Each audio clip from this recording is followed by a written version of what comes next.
ദൈവനാമത്തിന് മഹത്വം ഉണ്ടാകട്ടെ. എന്താണ് അസൂയ വിഗ്രഹം എന്നുള്ളതിനെ കുറിച്ചാണ് നമ്മൾ ഇന്ന് ചിന്തിക്കുന്നത്. ചില വ്യക്തികൾ ഇങ്ങനെ പറയുന്നത് എൻ്റെ ശ്രദ്ധയിൽപ്പെട്ടു. നമുക്ക് ഒരു വൻ മരത്തോടുള്ള അസൂയയാണ് പലപ്പോഴും ഇങ്ങനെ വിഗ്രഹത്തിനെതിരെ സംസാരിക്കുന്നത്.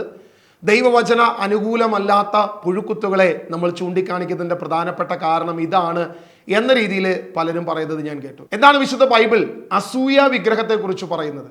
നമുക്ക് അസൂയയാണോ? ഇതൊരു വൻമരമായി നിൽക്കുമ്പോൾ അതിനെ കല്ലെറിയാൻ വെക്കുന്ന ഒരു പ്രവൃത്തിയാണോ നമ്മുടേത്? ദൈവത്തിന് അസൂയുണ്ടോ? ദൈവത്തിന് അസൂയുണ്ടോ? നമ്മൾ ആരാധിക്കുന്ന ആ ദൈവത്തിന് എപ്പോഴെങ്കിലും ആ ദൈവം അസൂയുള്ള ദൈവമാണെന്ന് പറഞ്ഞിട്ടുണ്ടോ? ഇങ്ങനെ ഈ വിഷയങ്ങളിലൂടെ നമ്മളൊന്ന് ചിന്തിച്ചു വരുമ്പോൾ ഇവിടെ പ്രധാനമായി നമ്മൾ വായിക്കേണ്ട ഒരു കാര്യമാണ് എസെക്കിയേലിന്റെ പുസ്തകം, അതിൻ്റെ 9ഉം 10ഉം അധ്യായങ്ങൾ. വിഗ്രഹങ്ങളിൽ ദൈവത്തിൻ്റെ മഹത്വമാണ് എന്ന് പറഞ്ഞു വയ്ക്കുന്ന മിക്ക വിഗ്രഹാരാധകരോടും നമ്മൾ പ്രധാനമായും ചിന്തിക്കേണ്ട ഒരു വിഷയം, പഴയ നിയമത്തിൽ സമാഗമന കൂടാരത്തിൻ്റെ അകത്തുണ്ടായിരുന്ന ആ കെരൂബുകളിൽ, അത് മഹത്വത്തിൻ്റെ കെരൂബ് എന്ന് ഹെബ്രായ ലേഖനം പറയുമ്പോൾ തന്നെ ഈ കെരൂബുകളുടെ ആ മഹത്വത്തെക്കുറിച്ച് നമ്മൾ ചിന്തിക്കുമ്പോൾ എസെക്കിയേൽ പ്രവാചകൻ ആ മഹത്വത്തെക്കുറിച്ച് തന്നെ പറയുന്ന അനേക വാക്യങ്ങൾ നമ്മളൊന്ന് വായിച്ചു പോവുകയാണ്. എസെക്കിയേൽ പ്രവചനം അതിൻ്റെ 10-ാം അധ്യായം, അതിൻ്റെ ടൈറ്റിൽ തന്നെ നമ്മളിങ്ങനെ കാണുന്നത് കർത്താവിൻ്റെ മഹത്വം ദേവാലയം വിടുന്നു എന്നാണ് നമ്മൾ ടൈറ്റിൽ വായിക്കുന്നത്.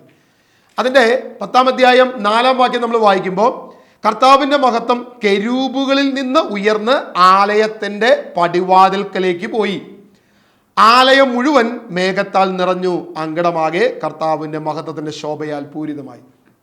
ദൈവത്തിൻ്റെ മഹത്വം കെരൂബുകളിൽ നിന്നും മാറി ഉയർന്ന് പടിവാതിൽക്കലേക്ക് പോയി എന്ന് ദൈവത്തിൻ്റെ വചനം പറയുന്നു. 10-ാം അധ്യായം 18-ാം വാക്യം, കർത്താവിൻ്റെ മഹത്വം ആലയത്തിൻ്റെ പടിവാതിൽക്കൽ നിന്നും പുറപ്പെട്ട് കെരൂബുകളുടെ മീതെ നിന്നു, ഞാൻ നോക്കി നിൽക്കെ കെരൂബുകൾ ചിറകു വിടർത്തി ഭൂമിയിൽ നിന്നും ഉയർന്നു, അവ പോയപ്പോൾ സമീപത്തായി ചക്രങ്ങളും ഉണ്ടായിരുന്നു. അവിടെ ദൈവത്തിൻ്റെ മഹത്വം വീണ്ടും ദേവാലയത്തിൽ നിന്നും പൂർണ്ണമായി പുറത്തു പോകുന്നത് നമ്മൾ വായിക്കുന്നുണ്ട്. എസെക്കിയേലിന്റെ പുസ്തകം 11-ാം അധ്യായം അതിൻ്റെ 22-ാം വാക്യം, അതിൻ്റെ ടൈറ്റിൽ നമ്മളിങ്ങനെയാണ് കാണുന്നത്, കർത്താവിൻ്റെ മഹത്വം ജെറുസലേം വിടുന്നു. അപ്പോൾ കർത്താവിൻ്റെ മഹത്വം കെരൂബുകളിൽ നിന്ന് മാറി, ആ മഹത്വം ജെറുസലേം ദേവാലയത്തിൽ നിന്ന് മാറി, ആ മഹത്വം ഇതാ ജെറുസലേം ചുറ്റുവട്ടത്തിൽ നിന്ന്, പട്ടണത്തിൽ നിന്ന് പൂർണ്ണമായി ദൈവത്തിൻ്റെ മഹത്വം പോയി എന്ന്. കെരൂബുകൾ ചിറകുകൾ ഉയർത്തി, ചക്രങ്ങളും അവയുടെ വശങ്ങളിൽ ഉയർന്നു, ഇസ്രായേലിന് ദൈവത്തിൻ്റെ മഹത്വം അവയുടെ മീതെ നിലകൊണ്ടു. കർത്താവിൻ്റെ മഹത്വം നഗരമധ്യത്തിൽ നിന്നും ഉയർന്ന് നഗരത്തിന് കിഴക്കുള്ള മലമുകളിൽ ചെന്നു. ആത്മാവ് എന്നെ എടുത്തുയർത്തി, ദൈവാത്മാവിൽ നിന്നുള്ള ദർശനത്തിൽ കൽദായ ദേശത്തിൻ്റെ പ്രവാസികളുടെ അടുത്തേക്ക് കൊണ്ടുപോയി. ഞാൻ കണ്ട ദർശനം അപ്രത്യക്ഷമായി, കർത്താവ് എനിക്ക് കാണിച്ചു തന്നതെല്ലാം ഞാൻ പ്രവാസികളോട് പറഞ്ഞു. ഇവിടെ നമ്മൾ 2-3 കാര്യങ്ങൾ നമ്മൾ കണ്ടു. ഈ കെരൂബുകളിൽ ദൈവത്തിൻ്റെ മഹത്വം പ്രകാശിച്ചിരുന്നു എന്ന് പറയുമ്പോൾ തന്നെ ആ കെരൂബുകളിൽ നിന്നും മഹത്വം ഉയർന്നു. വീണ്ടും ജെറുസലേം ദേവാലയത്തിൽ നിന്നും ആ മഹത്വം പുറത്തുപോയി, ജെറുസലേം പട്ടണത്തിൽ നിന്നും നഗരത്തിൽ നിന്നും ആ മഹത്വം പോയി. ഇതാ പ്രവാസികളുടെ അടുത്ത് ആ മഹത്വം നിൽക്കുന്നതാണ് ഇപ്പൊ പ്രവാചകൻ എസെക്കിയേൽ കാണുന്നത്. എന്താണ് ഇവിടെ സംഭവിക്കുന്നത്? എന്തുകൊണ്ടാണ് ഈ മഹത്വം നഷ്ടപ്പെട്ടത്? ദേവാലയത്തിലെ ജെറുസലേം ദേവാലയത്തിൽ നമ്മൾ കാണുന്നുണ്ട് ദൈവത്തിൻ്റെ മഹത്വം. മോശയുടെ ആ സമാഗമന കൂടാരം ഉണ്ടാക്കിയപ്പോൾ ആ മഹത്വം അവിടെ അകത്ത് നിറഞ്ഞു നിന്നിരുന്നു. മേഘത്താൽ ആവൃതമായി നിൽക്കുന്ന സമാഗമന കൂടാരത്തിൻ്റെ അകത്തോട്ട് മോശയ്ക്ക് പ്രവേശിക്കാൻ സാധിക്കാത്ത വണ്ണം അത്രത്തോളം മഹത്വം. വീണ്ടും സോളമനിലൂടെ ആ ദേവാലയം പണിയപ്പെട്ടപ്പോൾ അവിടെ ബലികൾ അർപ്പിക്കപ്പെടുമ്പോൾ ദൈവത്തിൻ്റെ മഹത്വം ആലയത്തെ പൂർണ്ണമായി നിന്നു. ശുശ്രൂഷകൾ മുന്നോട്ട് പോകാൻ പോലും കഴിയാത്ത വണ്ണം ദൈവത്തിൻ്റെ മഹത്വം, ആ തേജസ് അവിടെ നിറഞ്ഞു നിന്നിരുന്നു എന്ന് രാജാക്കന്മാരുടെ പുസ്തകത്തിൽ നമ്മൾ വായിക്കുന്നു. അപ്പം എന്താണ് ഈ ദൈവത്തിൻ്റെ മഹത്വം പോകാനുള്ള കാരണമെന്ന് കൂടെ നമ്മൾ പഠിക്കണ്ടേ? ഇന്ന് നമ്മുടെ ദേവാലയങ്ങളിൽ ഓരോ വിശുദ്ധ കുർബാനയിലൂടെയും ഓരോ അന്ത്യ അത്താഴത്തിലൂടെയും ദൈവത്തിൻ്റെ മഹത്വം വിശ്വാസികളുടെ ഉള്ളിലേക്ക്, അവൻ്റെ ഹൃദയങ്ങളിലേക്ക്, അവൻ്റെ ഉള്ളിലേക്ക് കടന്നു വരികയാണ്. അതിനു വേണ്ടിയിട്ടാണ് നമ്മളത് എൻ്റെ 2ാം വരവ് വരെ ആചരിക്കുമെന്ന് കർത്താവ് പറഞ്ഞ ആ ഓർമ്മയാചരണം നമ്മിലേക്ക് അവൻ്റെ ശരീരരക്തങ്ങൾ ഭാഗവാക്കാകേണ്ടതിന്, കടന്നു വരേണ്ടതിന്, ജീവൻ ഉണ്ടാകേണ്ടതിന്, നിത്യജീവന് വേണ്ടി കർത്താവ് ചെയ്ത പ്രവൃത്തി നമുക്ക് എല്ലാവർക്കും അറിയാം. നമ്മളത് ചെയ്യുന്നുണ്ട്, തുടരുന്നുണ്ട്. പക്ഷെ അത് തുടരുമ്പോൾ തന്നെ ദൈവത്തിനെതിരെ ചെയ്യുന്ന ചില മ്ലേച്ഛ പ്രവർത്തികൾ കൂടെ നമ്മൾ തിരിച്ചറിയേണ്ടതുണ്ട്. പ്രിയമുള്ളവരെ, ഇസ്രായേൽ ദേവാലയത്തിൽ, ജെറുസലേം ദേവാലയത്തിൽ മാത്രം കാണേണ്ട മഹത്വം, സമാഗമന കൂടാരത്തിൻ്റെ അകത്ത് മാത്രം ദർശിക്കേണ്ട മഹത്വം, ഇതാ പ്രവാചകൻ കേബാർ നദീതീരത്ത് പ്രവാസികളുടെ നടുവിൽ നിൽക്കുമ്പോൾ ഈ മഹത്വത്തെ കാണുക. അതാണ് എസെക്കിയേലിന്റെ പ്രവചനം 1-ാം അധ്യായം 1-ാം വാക്യം മുതൽ നമ്മൾ വായിച്ചാൽ, 30-ാം വർഷം 4-ാം മാസം 5-ാം ദിവസം ഞാൻ കേബാർ നദിയുടെ തീരത്ത് പ്രവാസികളോടൊത്തു കഴിയുമ്പോൾ സ്വർഗം തുറക്കപ്പെട്ടു. എനിക്ക് ദൈവത്തിന്റെ ദർശനമുണ്ടായി. ദൈവത്തെ കാണുന്ന അല്ലെങ്കിൽ ദൈവത്തിന്റെ മഹത്വം കാണുന്ന എസെക്കിയേൽ ഞെട്ടുകയാണ്. കാരണം ജെറുസലേം ദേവാലയത്തിന്റെ അകത്ത് അതിവിശുദ്ധ സ്ഥലത്ത് മാത്രം കണ്ടുവരുന്ന ആ ദൈവത്തിന്റെ മഹത്വം എന്തുകൊണ്ട് ഇതാ പ്രവാസികളുടെ നടുവിൽ, എന്തുകൊണ്ട് ഈ വിജന പ്രദേശത്ത്, എന്തുകൊണ്ട് ബാബിലോണിൽ, എന്തുകൊണ്ട് വിജാതിയരുടെ ദേശത്ത്? വളരെ അത്ഭുതകരമായിട്ടാണ് പ്രവാചകൻ ചോദിക്കുന്നത്, എന്താണ് ഈ മഹത്വം ഇവിടെ നിൽക്കുന്നതിൻ്റെ കാരണം? പിന്നീട് നമ്മൾ ദൈവവചനത്തിൽ നമ്മൾ വായിക്കുമ്പോൾ എസെക്കിയേലിന്റെ പുസ്തകം അതിൻ്റെ 8-ാം അധ്യായത്തിൽ ഇതിൻ്റെ കാരണങ്ങൾ വ്യക്തമായിട്ട് കാണുന്നുണ്ട്. ദേവാലയത്തിലെ മ്ലേച്ഛതകൾ എന്ന് പറഞ്ഞുകൊണ്ട് അതിൻ്റെ 8-ാം അധ്യായത്തിൻ്റെ 3-ാം വാക്യം മുതൽ നമ്മൾ വായിക്കുമ്പോൾ, കൈ പോലെ തോന്നിയ ഭാഗം നീട്ടി അവൻ എൻ്റെ മുടിക്ക് പിടിച്ച് ആത്മാവ് എന്നെ ഭൂമിയുടെയും ആകാശത്തിൻ്റെയും മധ്യത്തിലേക്ക് ഉയർത്തി. ദൈവത്തിൽ നിന്നുള്ള ദർശനങ്ങളിൽ എന്നെ ജെറുസലേമിൽ അകത്തെ അങ്കണത്തിൻ്റെ വടക്കേ വാതിലിലേക്ക് കൊണ്ടുപോയി. അസൂയ ജനിപ്പിക്കുന്ന അസൂയ വിഗ്രഹത്തിൻ്റെ പീഠം അവിടെ ഉണ്ടായിരുന്നു. വളരെ ശ്രദ്ധിക്കേണ്ട ഒരു വിഷയമാണ്. പ്രവാചകനെ മുടിക്ക് പിടിച്ച് ഇതാ ജെറുസലേം ദേവാലയത്തിൻ്റെ അകത്തെ അങ്കണത്തിൽ അവിടെ വടക്കേ വാതിലിൻ്റെ അടുത്ത് കൊണ്ടുവന്ന് നിർത്തിക്കിട്ട് കർത്താവ് പറയുന്നു, അല്ലെങ്കിൽ അവിടെ നോക്കുമ്പോൾ അവിടെ ഒരു അസൂയ വിഗ്രഹത്തിൻ്റെ പീഠം അവിടെ ഉണ്ടായിരുന്നു. ഇതാ അവിടെ ജെറുസലേമിൻ്റെ ദൈവത്തിൻ്റെ മഹത്വം സമതലത്തിൽ വെച്ച് ഞാൻ കണ്ട ദർശനത്തിൻ്റേത് പോലെ തന്നെയായിരുന്നു അത്. ഇവിടെ ജെറുസലേം ദേവാലയത്തിൻ്റെ അകത്ത് ദൈവത്തിൻ്റെ മഹത്വമുണ്ട്. അതേ ജെറുസലേം ദേവാലയത്തിൻ്റെ അകത്ത് തന്നെ എന്തുണ്ട്? അസൂയ വിഗ്രഹമുണ്ട്. ഈ അസൂയ വിഗ്രഹവും അവിടെ തന്നെ ഇരിക്കുന്നത്.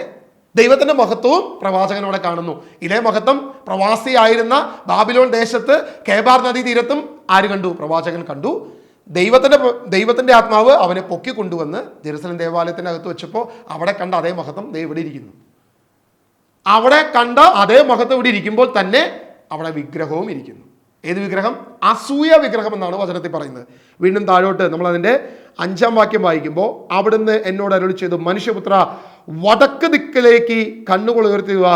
ഞാൻ വടക്ക് ദിക്കിലേക്ക് കണ്ണുയർത്തി, അതാ ബലിപീഠത്തിൻ്റെ വാതിൽക്കൽ വടക്കു വശത്ത് ആ അസൂയ വിഗ്രഹം നിൽക്കുന്നു. അവിടുന്ന് എന്നോട് അരുളി ചെയ്തു, മനുഷ്യപുത്ര, ഇവർ ചെയ്യുന്നത് നീ കാണുന്നുണ്ടോ? എൻ്റെ വിശുദ്ധ സ്ഥലത്ത് നിന്നും എന്നെ തുരത്താൻ വേണ്ടി ഇസ്രായേൽ ജനം അവിടെ ചെയ്തു കൂട്ടുന്ന കടുത്ത മ്ലേച്ഛതകൾ നീ കാണുന്നുണ്ടല്ലോ. ഇതിനേക്കാൾ വലിയ മ്ലേച്ഛതകൾ നീ. ദൈവം വ്യക്തമായിട്ട് പറയുക, അവർ ചെയ്യുന്ന അസൂയ വിഗ്രഹം അവിടെ വെച്ച് എന്നെ പ്രകോപിപ്പിച്ച്, എന്നെ ദേഷ്യപ്പെടുത്തി, എന്നെ അസഹിഷ്ണുവാക്കി, ദൈവത്തിന്റെ മഹത്വം ഇവിടെ നിന്ന് പുറന്തള്ളുവാൻ, എന്നെ പുറത്താക്കുവാൻ. അങ്ങനെയല്ലേ വചനം പറഞ്ഞത്? 6-ാം വാക്യം വളരെ വ്യക്തമായിട്ട് ദൈവത്തിന്റെ വചനം പറയുന്നു, എൻ്റെ വിശുദ്ധ സ്ഥലത്ത് നിന്നും എന്നെ തുരത്താൻ വേണ്ടി ഇസ്രായേൽ ജനം അവിടെ ചെയ്തു കൂട്ടുന്ന കടുത്ത മ്ലേച്ഛതകൾ നീ കാണുന്നുണ്ടോ? ആ മ്ലേച്ഛത എന്താ? അസൂയ വിഗ്രഹം ഉണ്ടാക്കി വെച്ചു. എന്താണ് ഈ അസൂയ വിഗ്രഹം? നമ്മൾ തുടക്കം തുടങ്ങി പറയുക, അസൂയ വിഗ്രഹം എന്താണ് എന്ന് നമ്മൾ പരിശോധിക്കും. നിയമാവർത്തന പുസ്തകം അതിന്റെ 4-ാം അധ്യായം 24-ാം വാക്യം വായിച്ചാലേ എന്താണ് അസൂയ വിഗ്രഹം എന്ന് നമുക്ക് മനസ്സിലാക്കാൻ പറ്റത്തുള്ളൂ. അവിടെ 4:24, എന്തെന്നാൽ നിങ്ങളുടെ ദൈവമായ കർത്താവ് ദഹിപ്പിക്കുന്ന അഗ്നിയാണ്, അസഹിഷ്ണുവായ ദൈവമാണ്. നിങ്ങളുടെ ദൈവമായ കർത്താവ് ദഹിപ്പിക്കുന്ന അഗ്നിയാണ്, അസഹിഷ്ണുവായ ദൈവമാണ്. ദൈവവചനം പറയുന്നു, നമ്മുടെ കർത്താവ്, നമ്മുടെ യാഹ്വേ, നമ്മുടെ യഹോവയായ ദൈവം, ആ ദൈവം അസഹിഷ്ണുവായ ദൈവമാണെന്ന് ഇവിടെ ട്രാൻസ്ലേറ്റ് ചെയ്ത് വെച്ചിരിക്കുന്നത് ഹെബ്രായ ഭാഷയിൽ ഖന്ന എന്നൊരു വാക്കാണ്. QANNA, ഖന്ന എന്നൊരു വാക്ക്. ഹെബ്രായ വാക്കിൽ ഖന്ന എന്ന വാക്ക് ഇംഗ്ലീഷിലേക്ക് ട്രാൻസ്ലേറ്റ് ചെയ്തിരിക്കുന്നത് ജലസ് എന്നൊരു വാക്കാണ് ഇംഗ്ലീഷിൽ. അതിന്റെ മലയാളം നമുക്കറിയാം, അസൂയ. എന്തുകൊണ്ടാണ് അസഹിഷ്ണുവായ ദൈവം എന്ന് നമ്മൾ POC ബൈബിളിൽ കാണുമ്പോൾ, അതിൻ്റെ ഹെബ്രായ മൂലലേഖനം നമ്മൾ എടുത്തു നോക്കുമ്പോൾ, മൂലഗ്രന്ഥം നമ്മൾ എടുത്തു നോക്കുമ്പോൾ, ജലസ് എന്നൊരു വാക്കാണ് യഥാർത്ഥമായ അർത്ഥം. അസൂയ, അസഹിഷ്ണുവായ ദൈവം എന്ന് കാണുന്നു. ഈ ജലസ് എന്ന വാക്ക് ഖന്ന എന്ന ഹെബ്രായ വാക്ക് ഉപയോഗിച്ച് അസൂയ അല്ലെങ്കിൽ ജലസ് എന്ന രീതിയിൽ ഉപയോഗിച്ചപ്പോൾ അതിന് 23-ാം വാക്യം വായിച്ചാൽ എന്തുകൊണ്ടാണ് ഈ അസൂയ ഉണ്ടാകുന്നത് എന്നുകൂടെ നമ്മൾ മനസ്സിലാക്കണം.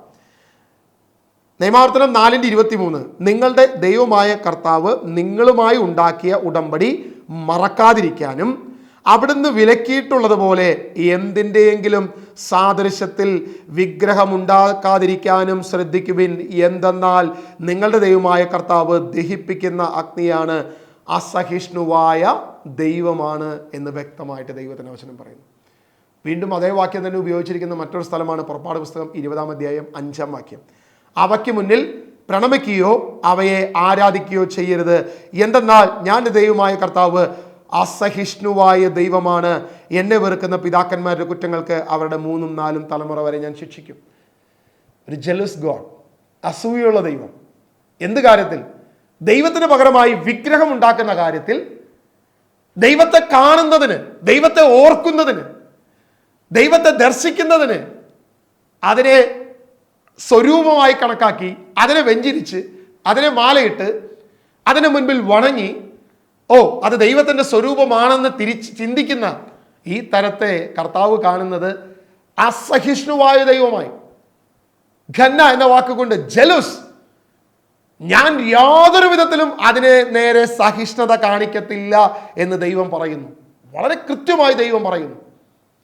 അതാണ് എസെക്കിയേലിന്റെ പുസ്തകം 8-ാം അധ്യായം അതിൻ്റെ 4-ാം വാക്യം വളരെ വ്യക്തമായിട്ട് ദൈവം പറയുന്നു, അസൂയ വിഗ്രഹം അവിടെ വെച്ചു.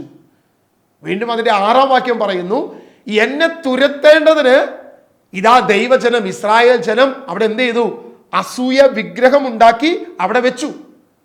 വീണ്ടും എസെക്കിയേലിന്റെ പുസ്തകം 8-ാം അധ്യായം അതിൻ്റെ 7-ാം വാക്യം മുതൽ നമ്മൾ വായിക്കുമ്പോൾ, അവിടുന്ന് എന്നെ അങ്കണത്തിന്റെ വാതിൽക്കലേക്ക് കൊണ്ടുവന്നു.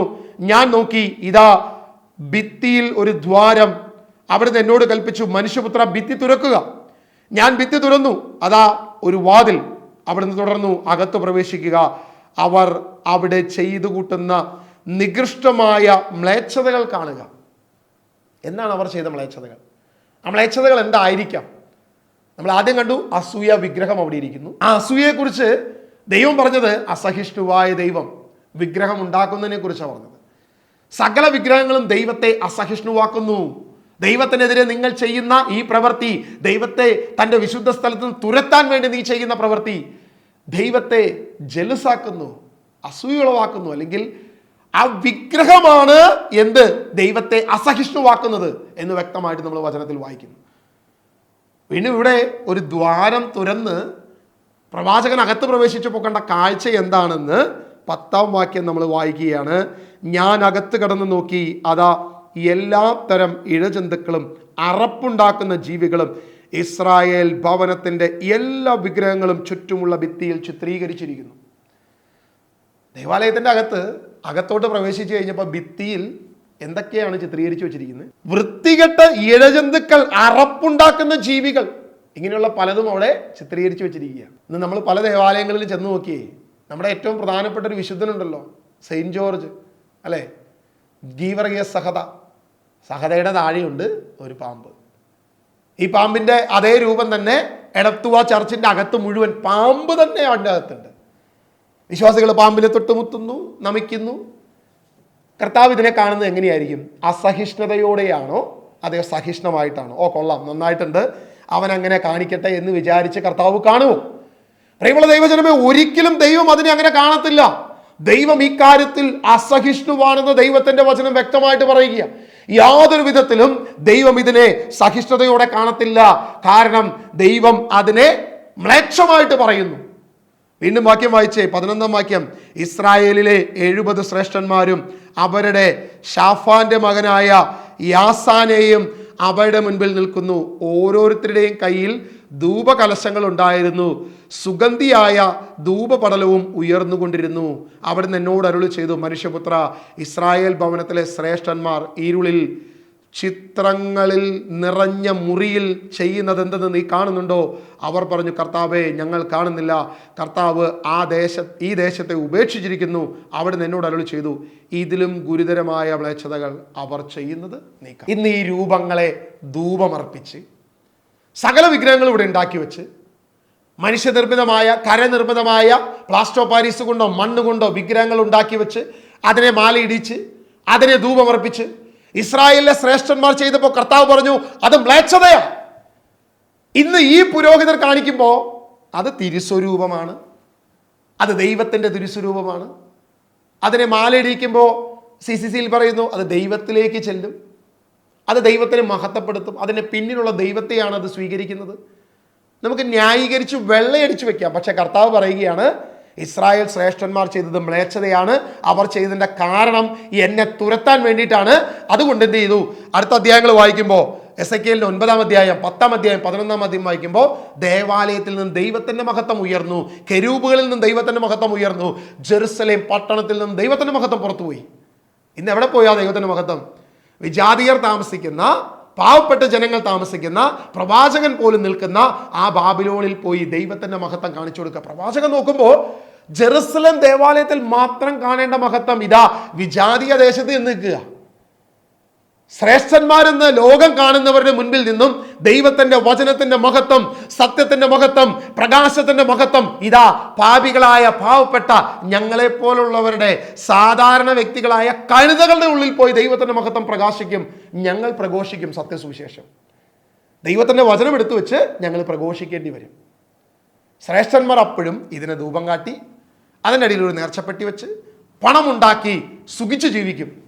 കർത്താവിൻ്റെ മക്കൾ പ്രവാസത്തിലാണെങ്കിലും അവരുടെ മേൽ ദൈവത്തിൻ്റെ മഹത്വം വരുമെന്ന് എസെക്കിയേലിന്റെ പ്രവചനത്തിൽ വ്യക്തമായിട്ട് കാണിക്കുക. ഈ കെരൂബുകളിലാണോ മഹത്വം ഇരിക്കുന്നത്? ഈ വിഗ്രഹങ്ങളിലാണോ മഹത്വം ഇരിക്കുന്നത്? സൃഷ്ടവസ്തുക്കളിലാണോ മഹത്വം ഇരിക്കുന്നത്?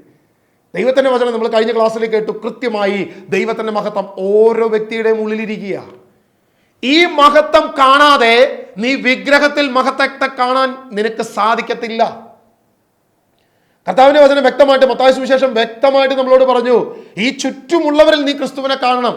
പാപിയിൽ, നഗ്നനായവനിൽ, കാരാഗ്രഹത്തിൽ വസിക്കുന്നവനിൽ, ഭക്ഷണമില്ലാത്തവനിൽ, അവനിൽ നീ ക്രിസ്തുവിനെ കണ്ട് അവനെ സഹായിക്കാൻ കഴിയണം. അവന്റെ ഉള്ളിലുള്ള ക്രിസ്തുവിനെ നീ മഹത്വപ്പെടുത്തണം. അല്ലാതെ നീ വിഗ്രഹത്തെ മാലയിട്ടല്ല മഹത്വപ്പെടുത്തേണ്ടത്, വിഗ്രഹത്തിനെ ധൂപം കാട്ടിയല്ല മഹത്വപ്പെടുത്തേണ്ടത്, വിഗ്രഹത്തിന് നേർച്ചയിട്ടല്ല മഹത്വപ്പെടുത്തേണ്ടത്, വിഗ്രഹത്തിനെ തോളിലേറ്റി ഡാൻസ് കളിച്ചല്ല മഹത്വപ്പെടുത്തേണ്ടത്, അതിന് മുമ്പിൽ പാമ്പിനെ വെച്ച് ആ പാമ്പിനെ തൊട്ടുമുത്തിയല്ല മഹത്വപ്പെടുത്തേണ്ടത്. ആ മഹത്വം ഒന്നും ദൈവത്തിലേക്ക് ചെല്ലത്തില്ല. കാരണം ദൈവം അത് മ്ലേച്ഛ വസ്തുവായി കാണുന്നു, ദൈവം അത് മ്ലേച്ഛതയായി കാണുന്നു. വിശുദ്ധ സ്ഥലത്ത് നിന്നും ദൈവത്തെ തുരത്താൻ വേണ്ടി ഇസ്രായേലിലെ ശ്രേഷ്ഠന്മാർ ചെയ്യുന്ന മ്ലേച്ഛ പ്രവൃത്തിയായി ദൈവം കാണുന്നുണ്ടെങ്കിൽ ഇന്നും നമ്മളിൽ പലരിലും ചെയ്യുന്ന പ്രവൃത്തി ഇതേ മ്ലേച്ഛത തന്നെയല്ലേ എന്ന് നിങ്ങൾ ചിന്തിച്ചു നോക്കുക. നിങ്ങൾ തിരിച്ചറിയുക, ഞാൻ വിധിക്കുന്നില്ല, ദൈവവചനം വിധിക്കട്ടെ അവരെ. ഹെബ്രായ ലേഖനം അതിൻ്റെ 1-ാം അധ്യായം അതിൻ്റെ 3-ാം വാക്യം നമ്മൾ ഇങ്ങനെ വായിക്കുന്നത്, അവൻ അവിടുത്തെ മഹത്വത്തിൻ്റെ തേജസ്സും സത്തയുടെ മുദ്രയുമാണ്. തൻ്റെ ശക്തിയുടെ വചനത്താൽ അവൻ എല്ലാറ്റിനെയും താങ്ങി നിർത്തുന്നു. പാപങ്ങളിൽ നിന്നും നമ്മെ ശുദ്ധീകരിച്ചതിന് ശേഷം അത്യുന്നതങ്ങളിലുള്ള മഹത്വത്തിൻ്റെ വലതുഭാഗത്ത് അവൻ ഉപവിഷ്ടനായി. ദൈവവചനം പറയുകയാണ്, ക്രിസ്തു അവിടുത്തെ മഹത്വത്തിൻ്റെ തേജസ്സും സത്തയുടെ മുദ്രയുമാണ്. ദൈവത്തിൻ്റെ മഹത്വത്തിൻ്റെ തേജസ് ക്രിസ്തുവാണ്. ആ ക്രിസ്തു നമ്മുടെ ഉള്ളിലുണ്ട്. അതുകൊണ്ടല്ലേ നമ്മൾ ഓരോരുത്തരെ കാണുമ്പോൾ ഈശോ മിശിഹായ്ക്ക് സ്തുതിയായിരിക്കട്ടെ എന്ന് പറയുന്നത്. അതെ, താടിയുള്ളവരെയും മുടിയുള്ളവരെയും മാത്രമാണ് നമ്മൾ ഈശോ മിശിഹായ്ക്ക് സ്തുതിയായിരിക്കട്ടെ എന്ന് പറയുക. പണ്ട് അച്ഛന്മാരെ കാണുമ്പോൾ മാത്രമേ പറയുന്നുള്ളൂ. ഇന്ന് അച്ഛന്മാരെ കാണുമ്പോൾ പലർക്കും പറയാൻ പറ്റുന്നില്ല. കാരണം അവരിൽ ക്രിസ്തുവിനെ കാണുന്നില്ല. പകരം ഇത്തരം മ്ലേച്ഛ പ്രവർത്തികൾ ചെയ്യുന്നതേ കാണുന്നുള്ളൂ. അവർക്ക് എങ്ങനെ പറ്റും ഈശോ മിശിഹായ്ക്ക് സ്തുതിയായിരിക്കട്ടെ എന്ന് ആത്മാർത്ഥമായിട്ട് പറയാൻ എങ്ങനെ പറ്റും? നമുക്ക് പറ്റുന്നില്ല. നമ്മൾ സഹോദരങ്ങളിൽ ക്രിസ്തുവിനെ കാണണമെന്നല്ലേ ക്രിസ്തു പഠിപ്പിച്ചത്. എൻ്റെ ചുറ്റുമുള്ള പാവപ്പെട്ടവരിൽ ക്രിസ്തുവിനെ കണ്ടാൽ ക്രിസ്തുവിൻ്റെ മഹത്വത്തിൻ്റെ തേജസ് അവനിൽ കണ്ടാൽ എനിക്ക് അവനെ സഹായിക്കാൻ പറ്റും. എനിക്ക് അവന് വേണ്ടി എൻ്റെ നഷ്ടപ്പെടുത്തി എനിക്ക് 2 ഉടുപ്പുണ്ടെങ്കിൽ എനിക്ക് അവന് കൊടുക്കാൻ പറ്റും. എല്ലാം എനിക്ക് ചെയ്യാൻ പറ്റും. ക്രിസ്തു ആഗ്രഹിച്ചതല്ലേ? അതേ വിഗ്രഹത്തിൽ ദൈവത്തിൻ്റെ മഹത്വം കാണാനാണോ കർത്താവ് ആഗ്രഹിച്ചത്? ദൈവത്തിൻ്റെ ഏതെങ്കിലും ഒരു വചനത്തിൽ ഏതെങ്കിലും ഒരു വാക്കുകൊണ്ടെങ്കിലും ഈ വിഗ്രഹത്തിൽ ദൈവത്തിൻ്റെ മഹത്വം ഉണ്ടെന്ന് തെളിയിക്കാൻ കഴിയുന്ന ഏതെങ്കിലും വ്യക്തി ഉണ്ടെങ്കിൽ ഞാൻ ചോദിക്കുക, നിങ്ങൾക്ക് വിളിക്കാം ധൈര്യമായിട്ട്. ഇതിൻ്റെ ഡിസ്ക്രിപ്ഷൻ ബോക്സിൽ എൻ്റെ നമ്പർ കിടക്കുന്നുണ്ട്.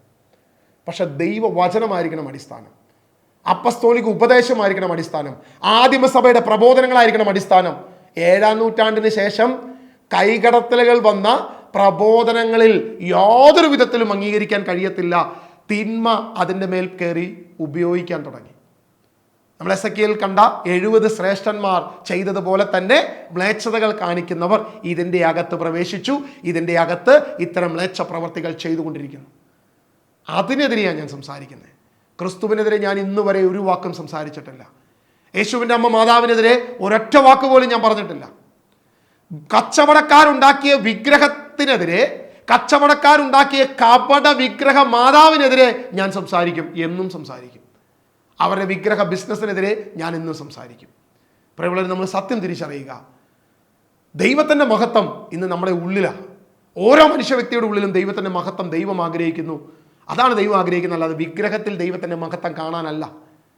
ഇന്ന് ആ മഹത്വമുള്ള ദൈവത്തിൻ്റെ മഹത്വം നിറയേണ്ട ദൈവത്തിൻ്റെ ആലയത്തിൽ നിന്നും കർത്താവിനെ തുരത്തുന്ന പ്രവർത്തികൾ ആരെങ്കിലും ചെയ്യുന്നുണ്ടെങ്കിൽ അവർക്കെതിരെ ശബ്ദമുയർത്താൻ നിങ്ങളിൽ ഓരോരുത്തർക്കും സാധിക്കും. കാരണം നിങ്ങൾ രാജകീയ പുരോഹിത ഗണവും ദൈവത്തിൻ്റെ സ്വന്തം ചെലവും ദൈവത്തിൻ്റെ മഹത്വം നിറയുന്ന ദൈവസന്തതിയുമാണെന്ന് ദൈവത്തിൻ്റെ വചനം നമ്മളോട് സാക്ഷ്യപ്പെടുത്തിയിട്ടുണ്ട്.